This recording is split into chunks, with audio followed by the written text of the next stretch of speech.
celebrating the history and importance of Second Chance Month. People who have been incarcerated face seemingly insurmountable barriers when they return to their families and communities.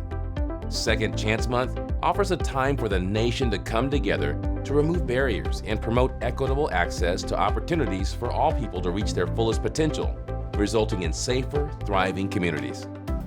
Second Chance Month started as a grassroots effort to raise awareness in local communities about ways to support people to re-enter their communities with hope, equity, and dignity. Second Chance Month has now grown into a national movement every April with events across the country, including those sponsored by the Department of Justice's Office of Justice Programs, Bureau of Justice Assistance, and Office of Juvenile Justice and Delinquency Prevention. The movement has enhanced both practice and policy around reentry. I'm Caitlin Dawkins from the National Reentry Resource Center.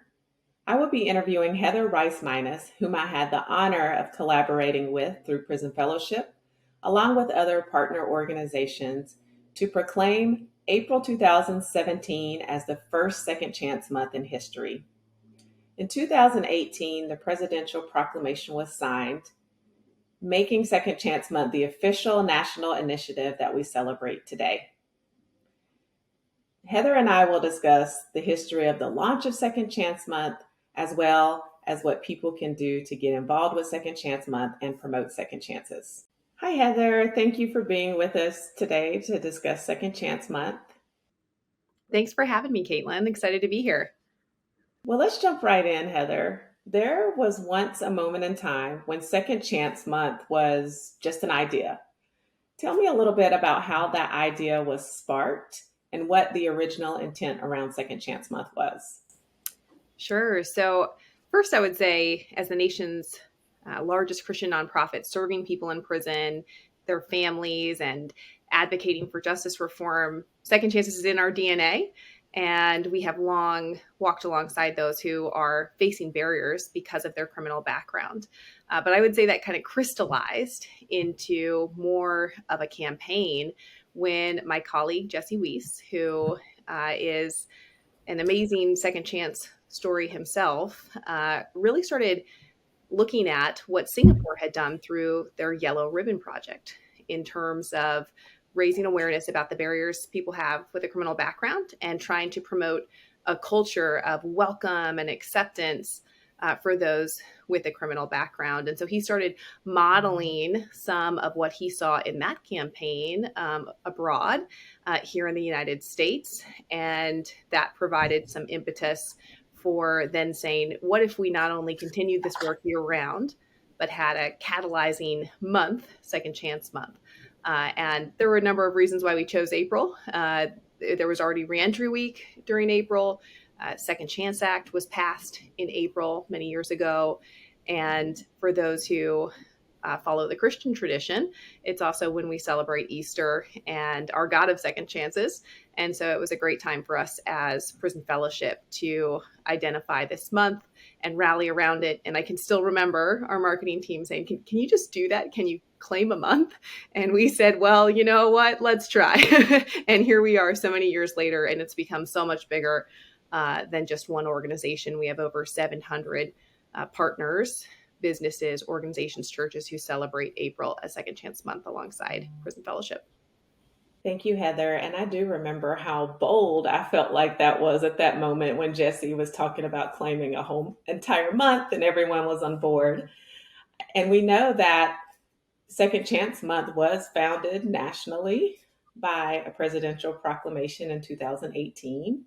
However, there was some earlier kind of grassroots efforts and trailblazers in that effort before that time. Can you talk a little bit about those efforts and trailblazers and how you think that went from kind of this grassroots effort to this larger national campaign?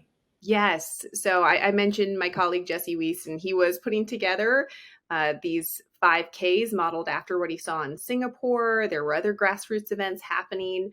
And then I would also say there's so many organizations who have been doing this work. And so the first year we started Second Chance Month, we held a press conference at the National Press Club in 2017. And we had, a much smaller group of our core partners that year, but really fun coalition. Everyone from the ACLU to Heritage was there, and the National Association of Criminal Defense Lawyers, who had been doing this work for a long time. And we rolled out a scroll that had printed on it all of the documented barriers that people with a criminal record face. At the time, over 48,000 on this scroll that we rolled across the floor at the National Press Club. And there was also, looking back to the Second Chance Act and really some of that legislative momentum for raising awareness around this issue. You can look back at trailblazers like Congressman Danny Davis and Senator Portman and Senator Klobuchar, who became some of the first folks who put together resolutions in the House and Senate. And actually in 2017, the Senate passed a bipartisan resolution recognizing April as Second Chance Month. And then the administration the next year started and has ever since. Yeah, and you jumped a little bit into talking about the impact of Second Chance Month, which is really kind of the important part. It's more than just an awareness campaign. It's more than a month that we take to commemorate second chances and promote second chances. But there has been a lot of impact around policy and program. Can you talk a little bit about the impact of Second Chance Month, specifically as it relates to the Second Chance Reauthorization Act through the First Step Act? Sure. So I think so much momentum was created through Second Chance Month for some of the key justice reforms that happened. So the First Step Act really focused in on the federal system, but did include, as you mentioned, Caitlin, this reauthorization of Second Chance Act funds. And so recognizing not only do we need to support rehabilitation in the federal system, but we can continue the tradition of the Second Chance Act by reauthorizing it and expanding the grants available for people to help provide opportunities while people are still incarcerated, as well as post-release, making sure that they really get access to the opportunities and skills needed for them to have a flourishing life. And if we ask folks to transform in prison and to start fresh, we've really got to make sure that they do have those kinds of opportunities and community in place. But even more so, Caitlin, I would say that while policy change is so important, law really follows culture. And what has been most important with Second Chance Month is raising awareness about the stigma of a criminal record and helping to really change that narrative and let people know that people with a criminal record have so much to offer and are ready and willing to give back to their communities. And they can really be actually the folks transforming the very communities that they once harmed. They can be the catalyst for change there. And so a bigger part of this is really narrative change and removing that stigma by uplifting the stories of those who have had a criminal background but are now giving back to their communities. And the support around Second Chance Month has really just been incredible, Heather, as you know. This has grown into a very kind of large national campaign that a lot of organizations, people who have been impacted by the justice system have really gotten behind. It's really incredible. We're getting ready to move into year 6 of Second Chance Month, which is really, really hard to believe. Why do you think that the White House or people in general, the general public, why do people continue to support Second Chance Month? I think when you look at the scope of the issue, there's an estimated 1 in 3 American adults with a criminal record, and an estimated 1 in 2 Americans have or had a family member who was incarcerated. And if you think about that person and what your hopes and dreams are for them, or if you are that person, right, and what you know you want to do in the community, it makes it real. It puts a face on the issue, and the scope of the problem is so large that now so many people are affected, or they know someone close to them who has that criminal background, and they do see those barriers to employment, barriers to an occupational license, to housing, right? And I think people are rallying around understanding that we really have to be part of unlocking second chances. We can each play a role in being the key that unlocks second chances. And so I think that's what's moving it forward is the scope of the problem, and everyone having someone close to them or being that person who wants to live out a second chance and is running into these roadblocks. I like how you mentioned that we can all take a part in this effort and we can all unlock second chances for our families, for people impacted by justice, for our neighbors, and for our community members at large. I do think that people who work in this field of reentry or justice have done a really good job of integrating Second Chance Month into their activities. We see every April these events, there's galas, podcasts, interviews, these high impact events that occur during the month of April. Can you tell me a little bit about what the general public can do, people who may not work in this space or be in this field, to promote second chances and participate in Second Chance Month? There are a whole host of ways for the general public to get involved. I would say to really see a menu of that, I'd encourage those listening to come to prisonfellowship.org/second chances. And we've got ways for you to share your story of second chances. We've got a social media toolkit. We have a church toolkit to host a Second Chance Sunday, and lots of other ways that you can get involved. But I'm going to give just two simple things, Caitlin. I would first say, number one, I really think language has the impact to change culture. And one of the things we've really tried to instill at Prison Fellowship is using language that really reflects the person first and foremost, and recognizes that a criminal background is, yes, reflective of a choice someone made, but not who they are as a person. And then when you speak with labels like ex-offender, that can really be a stigma that carries with that person as part of their identity, instead of recognizing that, yes, someone has made a poor choice in their life, but we do believe they're so much more than that. We're all worth more than our past mistakes and choices, right? And so one thing I would encourage is just thinking about language. You can Google, we have a blog called Hello, My Name is Felon, and gives you some rationale behind that. And particularly for those from the Christian tradition, talks about why we care about this as Christians and should be kind of leading the way in that. And second, I would say for this year, we are really trying to do more to spread the word on social media. And it can be as simple as a post to share about this and spread the word. And one of the things we'll be asking for people to do this year is to join the hashtag #BeTheKey campaign to unlock second chances. And we're encouraging folks to take a selfie, hold a key, and share why you believe in unlocking second chances for people with a criminal record. And there's going to be more available on our social media toolkit of how to get involved in the hashtag #BeTheKey campaign. So again, prisonfellowship.org/second chances will get you keyed in to all those great resources that you can use on social media to spread the word. And so those are just two simple things, but lots of other things available on that platform, as well as so many other organizations have events and ways to plug in. And there's the Second Chance Business Coalition as well, that can really help employers think through second chance hiring for people with a criminal record as well. So lots of ways to get engaged depending on your vantage point, and whether you're a business owner or just a concerned community member. There's some place for you to be the key.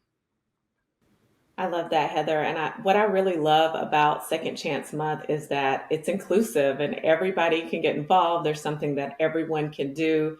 You gave some great tools and resources, your website. We'd also like for people to go to the National Reentry Resource Center at buildsecondchances.org, where there's some other opportunities for people to get involved in Second Chance Month.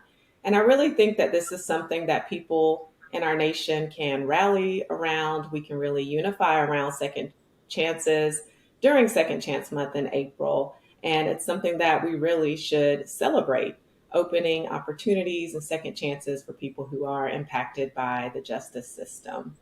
And as far as we move together as a nation, Heather, around second chances, what would you like for our focus to be? Where can we evolve or expand as a nation to really unify around providing second chances? I think, Caitlin, I would say it starts with really listening to people's stories. And I think so many of us do know someone who has been impacted by the justice system. And so it starts with just those conversations around, what kind of barriers have you faced as a result of your record? We expect people to come home and live crime free, right? But when you can't get a driver's license, or you can't find a place to live, or even 10 years after you've paid your debt and you're still struggling with someone raising your criminal history as a way of, getting into a job, really trying to understand what people are facing and who they are as a person today. So I think first and foremost, have those conversations with folks who are impacted. I think a lot of times it will kind of shatter this black and white thinking we can have about people with a criminal record and help us to understand the nuance of their situation and what they've done to rehabilitate and what they're looking for in a second chance. And the other space I would say that I think we have a ways to evolve is continuing this momentum on second chance hiring. I mentioned the Second Chance Business Coalition, and there really is more and more of a movement of large companies as well as small saying, yes, we believe in being inclusive, and that includes hiring people who have a criminal background and thinking with more nuance about appropriate roles that people can step into. And I think to take that to the next level, we have to not just look at entry-level roles, but how do we give people who have paid their debt not only a job, but a career and a career path. And so that's where I hope to see a lot more momentum in the coming years. I love that, Heather. And I think something that you said that's really important.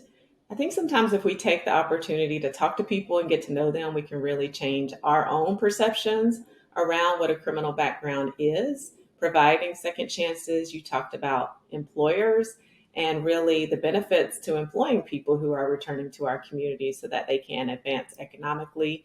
And really this nation just taking the time to sit back and think about what they can provide as part of not just Second Chance Month, but year round to open up opportunities for people. I am looking forward to Second Chance Month 2023, as I'm sure that you, as well as your colleagues at Prison Fellowship and all the many partners of Second Chance Month are. I think it's going to be a monumental year for Second Chance Month. And I look forward to partnering with organizations like yours and others across the nation to really open up opportunities for people who are impacted by the justice system and support families that are impacted by justice. Heather, thank you so much for joining today to talk to us about the history of the launch of Second Chance Month way back in 2017, year 6 now. We're excited to roll into the next year and for providing some real concrete items that people can do to get involved and promote second chances. Thank you, Caitlin, for having me. It's a joy to be able to share and look back at how far we've come, and likewise, looking forward to 2023 and continuing to unlock second chances with you and so many others. To learn more about the Department of Justice's Second Chance Month activities and ways you can promote second chances, please visit the Second Chance Month 2023 page for the National Reentry Resource Center at buildsecondchances.org. This video was supported by grant number 2019-MU-BX-K015, awarded by the Bureau of Justice Assistance.